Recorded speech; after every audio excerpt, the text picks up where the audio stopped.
Hi, this is a first time for me. I've never done a live before. I thought I would talk about a client that actually reached out to me about how tight her hip flexor and her hamstring are.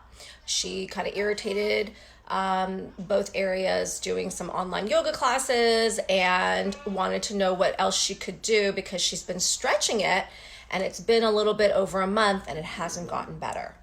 And I just wanted to talk a little bit about that because I think a lot of people have been doing random workouts on the internet, and I've been seeing more and more people getting hurt from them.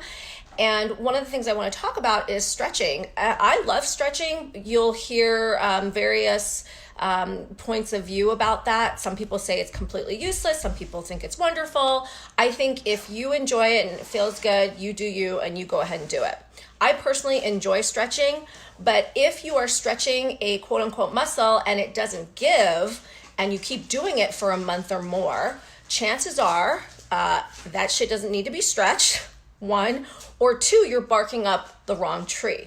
I'll give you an example of one of our old patients who was a runner, and she felt she pulled her hamstring, or she thought she pulled her hamstring, and she was having pain in the back of her leg when she would run or stretch, bending forward. She'd really feel that hamstring pull, and she assumed it was her hamstring. She would stretch it and roll it, and she'd stretch and stretch and stretch, and probably for like 6 months, and it was not going away, right? So when she came in for her evaluation, we determined that it really was not her hamstring, and it was actually her sciatic nerve. Now, if anybody's ever had sciatica or some other kind of nerve issue, stretching the shit out of your nerve does not make it better, okay? In fact, it usually makes it worse or perpetuates the problem. So you may not be barking up the right tree. So in fact, what would make her leg feel better was not stretching and actually working on her spine. So we did some things to address her spine. We also looked at her running mechanics, and we altered the way she ran a little bit to help mitigate some of the symptoms. Okay.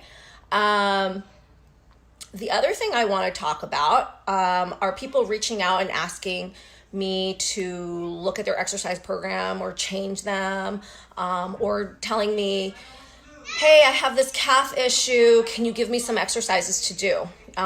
I would love to do that, but one of the things that I swore to as a PT was to first do no harm, right? So if I don't know anything about what's going on with your calf, let's just say, then I really don't want to give you something that, one, might hurt you, or two, just may waste your time. In that sciatic case, if she would have come on and asked me how to stretch her hamstring, and maybe I would have given her some hamstring stretches, and that probably would have made her sciatic nerve worse.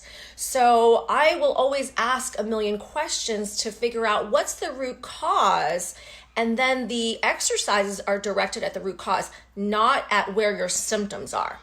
Make sense? So please don't just ask me random questions about what to do for your calf, because I will have to actually evaluate you. I will have to ask you a bunch of questions, and you can certainly do a video call or telehealth call with me, or jump on one of these lives and ask your question here, and then we can kind of problem solve. Make sense? If you guys have any questions, please leave them in the comments, and I will shoot another live, and you can ask me one-on-one live, or I will actually post a video answering your question later. Cool. Thank you.